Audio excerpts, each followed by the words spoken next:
नमस्कार शेतकरी मित्रांनो, मी संकेत चव्हाण आणि आपल्या शेतकरी ॲग्रोमार्ट ह्या यूट्यूब चॅनलवरती आपल्या सर्वांचं स्वागत आहे. आपल्या शेतीशाळा ह्या सिरीजमध्ये आजची शेतीशाळा क्रमांक 6. खरं तर बरेच दिवसातून आपण आपल्या सर्वांसमोर येत आहोत आणि ही शेतीशाळा घेत असताना गेल्या 5 शेतीशाळांमध्ये आपण ज्या पद्धतीनं माती, पाणी आणि हवेचा एकंदरीनं काय पद्धतीनं ह्या पिकांच्या वाढीमध्ये परिणाम होतो ह्या माहिती आपण घेतलेली आहे. त्याच पद्धतीने ह्या प्रत्येक घटकांमध्ये कुठले अन्य घटक आहेत आणि त्याची सुद्धा आपण माहिती घेतलेली आहे. खरं तर पुढं जात असताना आपण मागं सुद्धा सांगितलेलं होतं की पिकं ही किंवा झाडं आहेत ही सर्वजण जीव आहेत. ज्या पद्धतीनं माणूस असेल, जनावर असतील, त्याच पद्धतीने ह्या पिकांना सुद्धा अन्न लागत असतं. आता प्रत्येकाच्या अन्नामध्ये वेगळ्या वेगळ्या गोष्टी आहेत आणि प्रत्येकाची ती प्रक्रिया आहे ती वेगळ्या पद्धतीनं आहे. जनावरांमध्ये बऱ्याच वेळा आपण असं बघतो की कच्चं अन्न खाल्लं जातं, माणसांना अन्न शिजवून खावं लागत असतं आणि ह्या पद्धतीनं पिकांना सुद्धा ही जी काय अन्न प्रक्रिया आहे त्यालाच आपण फोटोसिंथेसिस म्हणतो, प्रकाश संश्लेषण आपण असं म्हणत असतो. आणि ही जी प्रकाश संश्लेषण पद्धत आहे ही पिकं एका जागी उभं राहून करत असतात. आता ज्यावेळेस आपल्याला एखादं पीक वाढवायचं आहे तेव्हा आपल्याला त्याला अन्न प्रक्रिया ही कशा पद्धतीनं चांगली असू शकते आणि ती ज्यावेळेस चांगल्या पद्धतीनं चालू राहील त्याचवेळी पिकांची वाढ चांगली होणार आहे, कारण त्याला अन्नसुद्धा त्या पद्धतीनं मिळणार आहे. साधं सोपं उदाहरण घ्यायचं म्हणलं तर आपण जसं सांगितलं की जनावरांना कच्चं अन्न खाल्लं जातं आणि माणूस हा अन्न जे आहे मग ते भाजी असेल किंवा इतर गोष्टी असतील त्या शिजवून खाल्ल्यानंतरच तो खाऊ शकतो. अशाच पद्धतीनं त्याला ज्यावेळेस शिजताना पाणी आणि हीट किंवा आपण त्याला जसं आपण शिजताना जाळ करून आपण त्याच्यावरती शिजवण्याचा प्रयत्न करत असतो, भाजण्याचा प्रयत्न करत असतो. त्याच पद्धतीने ह्या पिकांच्या वाढीमध्ये फोटोसिंथेसिसमध्ये पाणी आणि त्याच पद्धतीने सूर्याचा प्रकाश हा सर्वात महत्त्वाचा आणि मोठा घटक आपण मानू शकतो. आता ह्या ज्या 2 गोष्टी आहेत ह्या दोन्हींचा साम्य मिळून आपली प्रकाश संश्लेषण फोटोसिंथेसिस ही प्रक्रिया सुरू होत असते. आणि ह्यातून काय घडतं तर ह्यातून ग्लुकोज बाहेर पडतं. जी काय आपण अन्न तयार केलेलं आहे हे ग्लुकोजच्या माध्यमातून ह्या पिकांमध्ये साठवणूक होत असते. जसं आपल्याला पोट आहे तसंच ह्या पिकांना सुद्धा पोट असतं. आता ज्यावेळेस तुमच्या पिकांना पाण्याची गरज असते, आता प्रकाश संश्लेषणमध्ये प्रकाश हा सूर्यापासूनच मिळणार आहे, परंतु पाणी हे 2 पद्धतीनं मिळू शकतं. पाणी हे तुमच्या जमिनीत असू शकतं किंवा तुमच्या पावसातून येणारं पाणी आहे ती ह्या पिकांच्या पानांवरती पडल्यानंतर त्याचाही मोठ्या प्रमाणात परिणाम ह्या पिकांवरती घडत असतो. आता ज्या वेळेस तुमच्या प्रकाश संश्लेषण प्रक्रिया सुरू असते त्याचवेळी ही चांगल्या पद्धतीनं होण्यासाठी काही घटकांचा, मातीतल्या घटकांचा सुद्धा चांगला वापर ह्याच्यामध्ये होत असतो. ह्यालाच आपण जर सिलिकॉन जे आपण म्हणतो, हे सिलिकॉन जे आहे हे सिलिकॉन तर तुमच्या जमिनीमध्ये चांगला असेल तर तुमची जी प्रकाश संश्लेषण प्रक्रिया जी आहे, खरं तर पाणी तुम्ही मुबलक देताय, तुम्हाला ऊन पण चांगलं आहे, परंतु ही जी प्रक्रियेमध्ये ज्या काय अडथळे किंवा एखादी गोष्ट घटक कमी पडत असेल त्यावेळेस ती होणार नाहीये.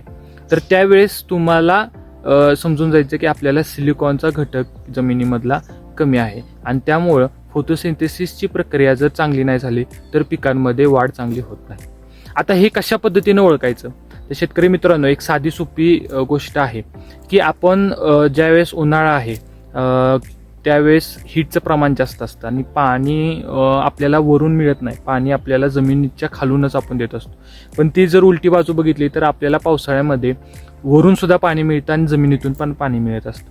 आणि त्यावेळेस शक्यतो तुमचा कधीच ऊस हा पिवळा नसतो. पावसाळ्यामध्ये नेहमी तुमचा ऊस हा काळोखी जास्त चांगली असते, हिरवागार पीक तुमचं असतं. म्हणजे कुठलंही असो, ऊस आहे, आता आपण ऊसाच्या शेतावरती आहे, परंतु कुठलीही जर गोष्ट बघितली तर त्यावेळेस ती हिरवीगार असते. तर का तर त्यावेळेस ती फोटोसिंथेसिसची प्रक्रिया आहे ती चांगल्या पद्धतीनं होत असते आणि त्याच्यामध्ये जे पाण्याचा गोष्ट येणार आहे, पाणी जे वापर त्यासाठी होणार आहे.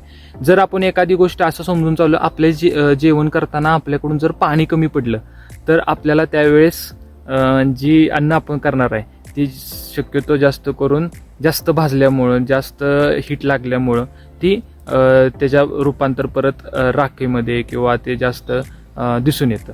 त्याच पद्धतीनं ह्या प्रक्रियेमध्ये तुम्ही अन्न पाऊसचा पुरवठा तुमच्या जमिनीत चांगला आहे, तुमचा सूर्यप्रकाशचा पुरवठा चांगला आहे, परंतु जर पाण्याचा उपलब्धता कमी झाली तर त्यावेळेस आपल्याला पीक हे असं वाळलेलं दिसतं. आता खरं तर हे वाळलेलं आहे कारण की हे जे पुढं गेलेलं आहे म्हणून. परंतु काही ऊस जर आपण जाता येता बघितले तर पिवसळ पडायला सुरुवात झालेली असते, म्हणजे ती करपायला लागलेली असते. जसं आपलं जेवण हे करपायला लागलेलं असतं तसंच हे पिकांमध्ये सुद्धा करपण्याचं प्रमाण वाढत असतं. त्यासाठी पाणीचा योग्य वापर, त्या वेळेला वापर हा झालाच पाहिजे. त्याच पद्धतीनं उन्हाचा प्रमाण सुद्धा लिमिटेड असावं लागतं. जर हीट आपली पूर्णता कमी असेल तर पिकांची वाढ सुद्धा त्या पद्धतीने चांगली होत नाही. जसं की आज ह्या वर्षीचा पाऊस काळ हा जास्त होता, पाण्याचं प्रमाण जमिनीमध्ये जास्त होतं, परंतु प्रकाश हा सूर्याचा प्रकाश पिकांना मिळत नव्हता, त्यामुळे ह्या पिकांच्या वाढीमध्ये त्याचा बराचसा परिणाम झाला. तर ह्या दोन्हीचा समतोल राखून कुठलीही जी प्रक्रिया आपण अन्न प्रक्रिया होणार आहे ह्यामध्ये ह्या दोन्हीचा समतोल राखला गेला पाहिजे. आता मी मागाशी सांगितलं की काळोखी कशी असते हे तर आपण ओळखलं, परंतु आता काही प्रमाणात तुम्ही दिसताय की इथं ही पान आहे, हिरवगार आहे, परंतु हे पान जर बघितलं तर हे साधारणतः माझे 2 बोटच बसत आहेत. हे पान किमान 3 ते 4 बोटं बसली पाहिजेत. हे अशा पद्धतीचं जर पान असेल, आता काही पानं आहेत आपल्या इथं पण काही पानं अशा पद्धतीने आहेत, तर थोडक्यात काय की ह्याची वाढ थोडीशी कमी होत चालली. का तर आत्ता उन्हाचा तडाखा खूप जास्त आहे. तुम्ही जमिनीतून पाणी देताय, परंतु तुमच्या हवेतून येणारं पाण्याचा किंवा पानांवर पडण्याचं पाण्याचं प्रमाण हे कमी आहे. हे मुळ्या वाटे आपण ज्याला पाणी म्हणतो, खालून पाणी मुळ्या वाटे घेतलं जातंय, त्याच पद्धतीनं वरून सुद्धा पडलं पाहिजे. त्यावेळेस तुमची ही जी काय प्रक्रिया आहे ती चांगली होत असते. तर अशा पद्धतीनं काही ह्या शेतीमधल्या गोष्टी आहेत, एकदम सोप्या गोष्टी आहेत, ह्या समजून घेणं महत्वाचं आहे. आपल्या पिकाची वाढ चांगली झाली आहे का, चालू आहे का नाही, हे स्वतः शेतकऱ्याला समजलं पाहिजे. आणि त्यानंतर आपल्याला ह्यामध्ये पुढे काय गोष्टी केल्या पाहिजेत, काही नाही केल्या पाहिजेत हे सुद्धा समजलं पाहिजे. यासाठी ही व्हिडिओ आपण शेतीशाळेच्या माध्यमातून आपल्यासमोर आणलेली आहे. आपण बऱ्याच वेळा मी तुम्हाला सांगतो की तुमच्याकडून सुद्धा काही गोष्टी आल्या पाहिजेत. आपण सुद्धा काय सजेशन देऊ शकत असाल तर नक्की द्या. आपण नक्कीच नेक्स्ट व्हिडिओ ही त्यावरती बनवूया.